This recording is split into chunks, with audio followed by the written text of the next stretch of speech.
कहानी की शुरुआत में हम देखते हैं इनुयाशिकी अपने परिवार के साथ एक नए घर में शिफ्ट होता है। बाहर से सब कुछ ठीक लगता है, लेकिन अंदर से उसकी जिंदगी धीरे धीरे टूट रही होती है। हर दिन वो भीड़ भाड़ वाली ट्रेन में सफर करता है, ऑफिस जाता है जहां उसे इंसान नहीं एक मशीन की तरह ट्रीट किया जाता है, जैसे वो कभी भी रिप्लेस किया जा सकता है। एक रात जब वो घर लौट रहा होता है, तभी वो एक रॉबरी होते हुए देखता है। कुछ पल के लिए उसके कदम रुकते हैं, दिल कहता है कुछ करो, लेकिन डर उसे आगे बढ़ा देता है और वो बिना कुछ किए वहां से चला जाता है। उसी पल उसकी बेटी मारी उसे देख लेती है और उसकी आंखों में अपने पिता के लिए बची हुई आखिरी इज्जत भी खत्म हो जाती है। उस रात घर के बाहर बैठा इनुयाशिकी अपनी पूरी जिंदगी के बारे में सोच रहा होता है। तभी एक छोटा सा कुत्ता उसके पास आता है। उसके गले में बंधी चिट्ठी पर लिखा होता है, इसका नाम हानको है, प्लीज इसका ख्याल रखना। शायद पहली बार किसी ने उस पर भरोसा किया था। उसके चेहरे पर हल्की सी मुस्कान आती है, लेकिन तभी उसकी पत्नी बाहर आती है और बिना एक पल सोचे कह देती है, इसे अभी घर से बाहर निकालो।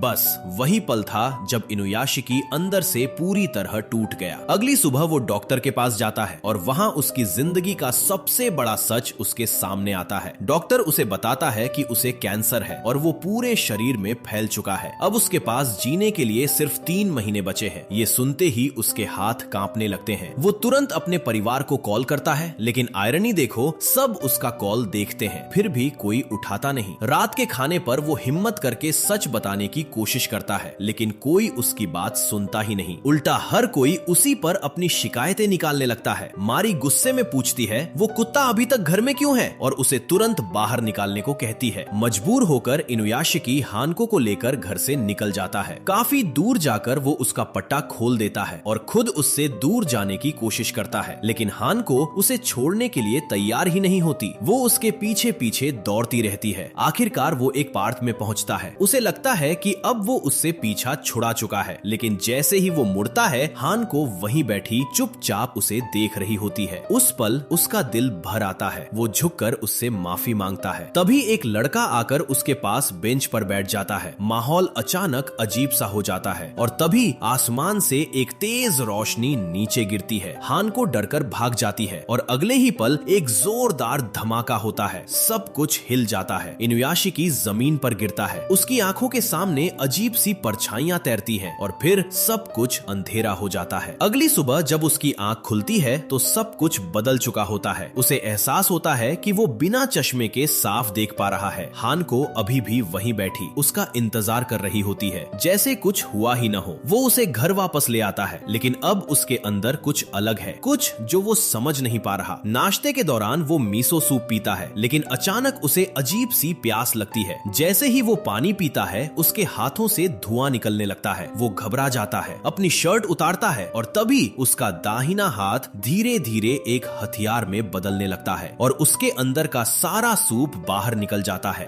डर के मारे वो अपने चेहरे को छूता है, लेकिन गले में कुछ अजीब सा महसूस होता है। जैसे ही वो उसे दबाता है, उसका चेहरा और कान अलग हो जाते हैं और अंदर से एक ठंडा मशीन जैसा कोर दिखाई देता है। आईने में खुद को देखकर उसकी सांसें तेज हो जाती हैं। उसके दोनों हाथ हथियार बन जाते हैं और अब उसे अपने ही शरीर पर कंट्रोल नहीं रहता। हानको जोर जोर से भौंकने लगती है। मारी आवाज सुनकर दरवाजे की तरफ बढ़ती है। जैसे ही वो दरवाजा खोलने वाली होती है, उसी पल इनुयाशिकी का शरीर अचानक नॉर्मल हो जाता है, जैसे कुछ हुआ ही नहीं। लेकिन सच अब बदल चुका था। दूसरी तरफ हीरो नाम का एक लड़का जो मारी की ही क्लास में पढ़ता है, वो अपने दोस्त चोको से मिलने जाता है, जो कई दिनों से स्कूल नहीं आ रहा था क्योंकि उसे बुरी तरह बुली किया जा रहा था। हीरो उसे बालकनी में ले जाता है और अचानक उड़ते हुए एक पक्षी की तरफ उंगली करता है, जैसे उसका हाथ बंदूक हो, और अगले ही पल वो पक्षी हवा में ही फट जाता है। चोको ये देखकर सन्न रह जाता है, लेकिन हीरो के चेहरे पर कोई इमोशन नहीं होता। फिर वो उसे गराज में ले जाता है और अपनी पावर से खड़ी गाड़ियों को आपस में टकरा देता है। चारों तरफ तबाही मच जाती है। इसके बाद वो अपनी शर्ट उतारता है और दिखाता है कि उसका पूरा शरीर एक हथियार बन सकता है। हीरो खुद को सुपर हीरो कहता है, लेकिन उसकी आंखों में इंसानियत का नामो निशान नहीं होता। उधर इनुयाशिकी अभी भी अपनी नई सच्चाई को समझने की कोशिश कर रहा होता है। उसे लगता है कि वो इंसान नहीं बल्कि एक चलता फिरता मॉन्स्टर बन चुका है और उसी दिन उसकी नौकरी भी चली जाती है। अब उसके पास ना इज्जत बची है, ना काम, ना कोई सहारा। घर लौटते वक्त उसे जमीन पर एक घायल कबूतर दिखाई देता है। वो उसे उठाता है और तभी उसे कुछ अजीब महसूस होता है। इनुयाशिकी उस घायल कबूतर को अपने हाथों में पकड़े खड़ा होता है। उसकी आंखों में डर, उलझन और एक ही सवाल बार बार घूम रहा होता है, आखिर मेरे साथ हो क्या रहा है। लेकिन तभी कुछ ही सेकंड में एक चमत्कार होता है। वो कबूतर जो अभी मौत के करीब था, अचानक पूरी तरह ठीक हो जाता है और उसके हाथों से उड़कर आसमान में गायब हो जाता है। उस पल इनुयाशिकी की सांसें रुक सी जाती हैं। अब उसे समझ आ जाता है उसके अंदर कुछ जाग चुका है, कुछ ऐसा जो इंसानों के बस की बात नहीं। तभी एक औरत की दर्द भरी आवाज उसके दिमाग में गूंजती है, डॉक्टर, मेरे बेटे को बचा लीजिए। ये आवाज इतनी तेज होती है जैसे कोई सीधे उसकी आत्मा से बात कर रहा हो। बिना एक पल गवाए वो अस्पताल की तरफ दौड़ पड़ता है। कमरे में पहुंचते ही उसकी नजर एक छोटे बच्चे केदा पर पड़ती है, जो मशीनों के सहारे जिंदा है, हर सांस जैसे उधार की हो। इनुयाशिकी धीरे धीरे उसके पास जाता है और तभी उसे खुद ब खुद उसकी बीमारी का कारण समझ आने लगता है, जैसे उसके अंदर कोई स्कैन कर रहा हो। वो कांपते हुए हाथों से बच्चे का चेहरा पकड़ता है और अगले ही पल एक अजीब सी ऊर्जा उसके शरीर से निकलकर बच्चे में जाने लगती है। कुछ सेकंड जो सदियों जैसे लगते हैं और फिर चमत्कार होता है। बच्चा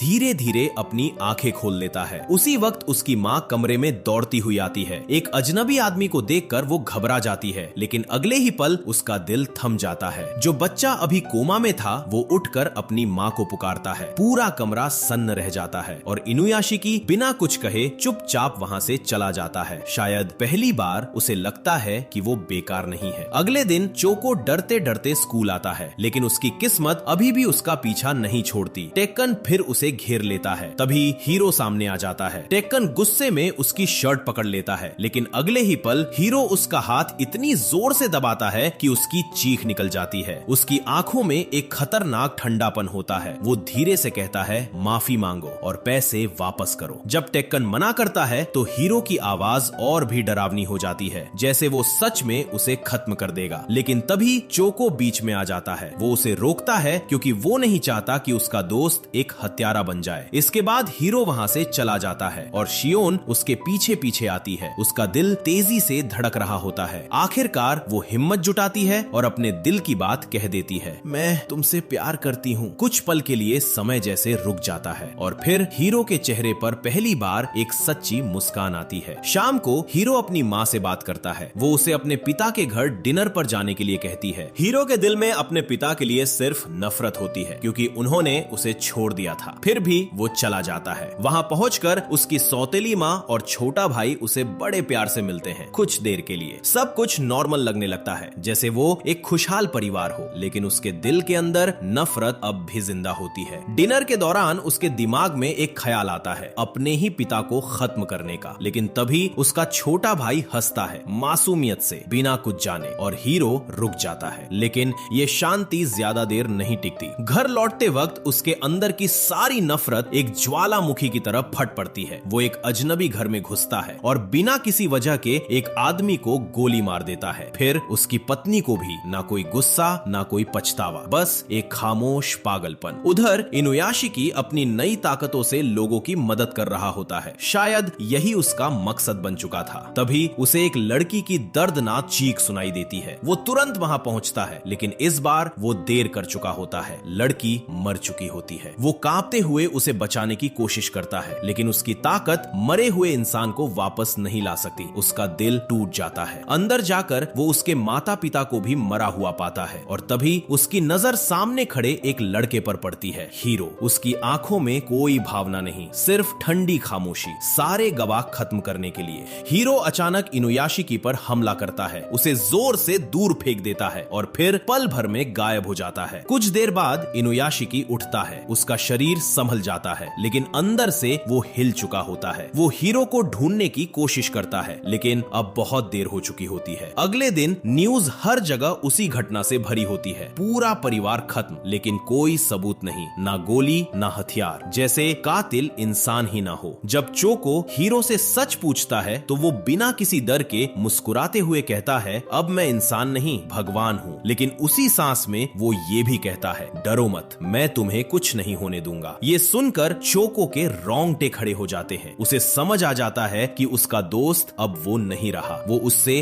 दूर रहने को कहता है। घर पहुंचने पर हीरो की माँ उसे एक और सच बताती है। उसे कैंसर है और उसके पास ज्यादा समय नहीं बचा। ये सुनते ही हीरो की दुनिया हिल जाती है, उसकी आंखों में आंसू आ जाते हैं। वो अपनी माँ को कसकर गले लगाता है और धीरे से कहता है, मैं तुम्हें मरने नहीं दूंगा। अब उसकी आंखों में सिर्फ एक चीज बची थी, डर, दर्द और कुछ भी कर गुजरने की जिद। उधर अपनी नौकरी खोने के बाद और परिवार का खर्च न उठा पाने के दर्द में डूबा इनुयाशिकी अचानक एक पुकार सुनता है। ये चोको की आवाज होती है। वो भगवान से प्रार्थना कर रहा होता है, किसी तरह हीरो को रोक दो, वो लोगों को मार रहा है। और शायद पहली बार इनुयाशिकी को समझ आ जाता है कि उसकी ताकत सिर्फ लोगों को बचाने के लिए नहीं। ये सुनते ही इनुयाशिकी बिना एक पल गवाए हानको को अपनी बाहों में उठाता है और अगले ही सेकंड उसका शरीर हवा में उठ जाता है, तेज रफ्तार से सीधे उस पार्क की तरफ जहां चोको मौजूद होता है। अब उसके अंदर कोई डर नहीं था, सिर्फ एक फैसला था। वो अपनी ताकत का इस्तेमाल लोगों की रक्षा के लिए करेगा। चोको से मिलने पर इनुयाशिकी उसे उस रात की पूरी सच्चाई बताता है। उसकी आवाज धीमी होती है लेकिन हर शब्द भारी। वो बताता है कि जिस रात वो रहस्यमयी एक्सप्लोजन हुआ था, हीरो भी उसी बेंच पर बैठा था और जब दोनों होश में आए तो उनका शरीर इंसानी नहीं रहा। चोको कुछ पल के लिए चुप हो जाता है, फिर धीरे से पूछता है, अगर तुम दोनों एक जैसे हो तो तुम्हारी कोई कमजोरी भी होगी, है ना? इनुयाशिकी सोच में डूब जाता है, जैसे अपने अंदर झांक रहा हो। फिर वो कहता है, अब तक सिर्फ एक चीज, मीसासु। उसकी आवाज में अजीब सा डर होता है क्योंकि जैसे ही मैं उसे पीता हूं, मेरा शरीर उसे बाहर निकाल देता है। उस दिन के बाद चोको एक बड़ा फैसला करता है। वो इनुयाशिकी को ट्रेन करेगा ताकि वो हीरो का सामना कर सके। पहली ट्रेनिंग, निशाना लगाना। वो एक खाली कॉफी कैन सामने रखता है और इनुयाशिकी से कहता है, इसे शूट करो। शुरुआत में हर बार निशाना चूक, लेकिन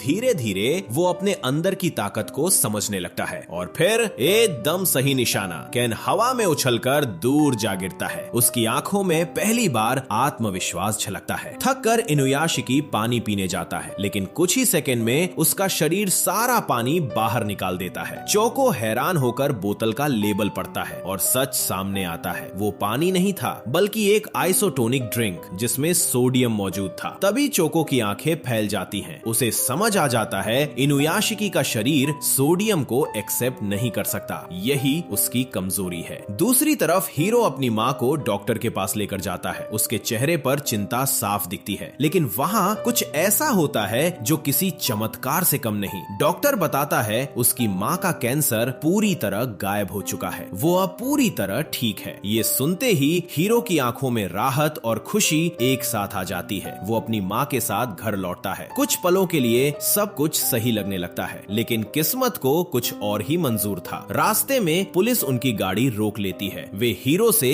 शोफू सिटी के मर्डर के बारे में पूछताछ करना चाहते हैं। डर धीरे धीरे उसके अंदर फैलने लगता है और फिर वो भाग जाता है। पुलिस उसका पीछा करती है लेकिन अब हीरो सिर्फ भाग नहीं रहा था, वो हमला करता है। भागते भागते वो 3 पुलिस वालों को मार देता है और फिर जैसे हवा में घुल गया हो सबकी आंखों से गायब हो जाता है। कुछ ही घंटों में न्यूज चैनल हर जगह उसका नाम चिल्ला रहे होते हैं, हिरोशिगामी, एक खतरनाक हत्यारा। अगले दिन शियोन स्कूल से घर लौट रही होती है, तभी उसे हीरो मिलता है। उसकी हालत देखकर शियोन सब समझ जाती है। वो उसे अपने घर चलने के लिए कहती है जहाँ सिर्फ वो और उसकी बूढ़ी दादी रहती है। तुम यहाँ सुरक्षित रहोगे। उसकी आवाज में सच्चा भरोसा होता है। उधर मारी ट्रेन स्टेशन पर चोको को अपने पिता के साथ देखती है। वो हैरान होकर पूछती है, तुम दोनों मिले कैसे? चोको हल्की सी मुस्कान के साथ झूठ बोल देता है, हम ऑनलाइन गेम में मिले थे। इसी बीच हीरो टीवी पर देखता है। उसके भागने के बाद मीडिया ने उसकी माँ को घेर लिया है। रिपोर्टर्स उसे धक्का दे रहे हैं, उससे सवाल कर रहे हैं, उसे उसके बेटे के गुनाहों के लिए दोषी ठहरा रहे हैं। ये सब देखकर हीरो के अंदर बेचैनी बढ़ने लगती है लेकिन अगली खबर उसकी पूरी दुनिया तोड़ देती है। उसकी माँ ये सब दबाव सह नहीं पाती और खुदकुशी कर लेती है। ये सुनते ही हीरो के अंदर कुछ टूट जाता है हमेशा के लिए। उसकी आंखों में आंसू नहीं, सिर्फ खालीपन रह जाता है। वो इंटरनेट पर भटकता है जैसे किसी जवाब की तलाश में हो। तभी उसे एक चैट दिखती है जहां लोग इस पूरे मामले पर बातें कर रहे होते हैं, थ्योरी, मजाक, ताने। और तभी उसकी नजर एक मैसेज पर टिक जाती है। एक लड़का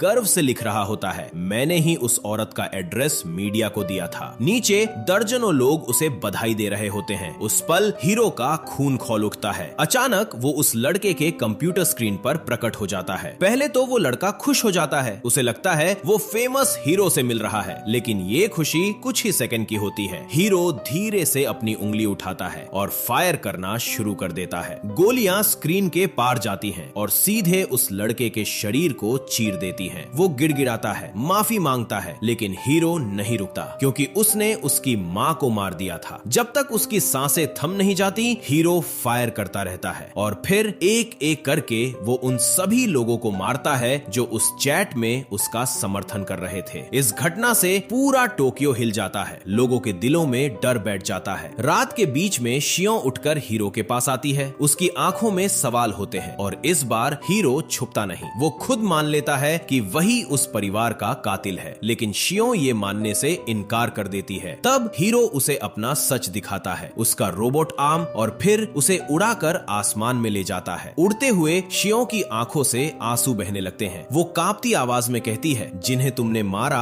उनके भी सपने थे, उनसे भी कोई प्यार करता था। उसकी हर बात हीरो के दिल में चुभती है, लेकिन फिर भी शियों उसका साथ नहीं छोड़ती। वो कहती है, मैं तुम्हें अकेला नहीं छोड़ूंगी। और हीरो पहली बार किसी के सामने कमजोर पड़ता है। वो भी वादा करता है वो उसे कभी अकेला नहीं छोड़ेगा। लेकिन ये शांति ज्यादा देर नहीं टिकती। उसी रात जब शियों पानी पीने के लिए उठती है, तभी उसके घर के दरवाजे टूटते हैं। आर्म्ड पुलिस अंदर घुस आती है। शियों चीखती है, हीरो भाग जाओ, लेकिन हीरो भागता नहीं। वो उसे कस कर गले लगाता है और उसे बचाने के लिए जमीन पर गिरा देता है। अगले ही पल कमरे में गोलियों की बारिश शुरू हो जाती है। सोचने का भी वक्त नहीं मिलता। घायल होने के बाद भी हीरो की आंखों में दर्द नहीं, बल्कि एक खामोश पागलपन जल रहा होता है और वो पलटकर हमला करता है। अगले ही पल गोलियों की बरसात में सभी पुलिस वाले एक एक करके गिर जाते हैं और कमरे में ऐसा सन्नाटा छा जाता है जैसे वहां कभी कोई था ही नहीं। लेकिन जैसे ही वो खड़ा होता है, उसकी नजर सामने जाती है और उसकी सांसें थम जाती हैं। शियों की दादी जमीन पर पड़ी होती हैं, बिल्कुल शांत, और शियों वो भी अब नहीं रही। हीरो उसे बार बार हिलाता है, उसका नाम पुकारता है, लेकिन कोई जवाब नहीं आता क्योंकि गोलियों ने उसके शरीर को बेरहमी से चीर दिया था। उसी पल हीरो के अंदर जो बचा था वो इंसान नहीं बल्कि सिर्फ बदला था। अगले दिन इनुयाशिकी अपने परिवार के सामने खड़ा होकर कांपती आवाज में कहता है कि कोई भी घर से बाहर ना निकले और कोई भी स्क्रीन चालू ना करे, क्योंकि अब हीरो का नया हथियार स्क्रीन्स बन चुके हैं। लेकिन हमेशा की तरह कोई उसकी बात को गंभीरता से नहीं लेता और कुछ ही घंटों बाद पूरा शहर दहल उठता है जब हीरो अचानक बड़ी बड़ी स्क्रीन्स पर दिखाई देता है। उसकी आंखों में जलती हुई नफरत साफ दिख रही होती है और वो ठंडी आवाज में ऐलान करता है कि पुलिस ने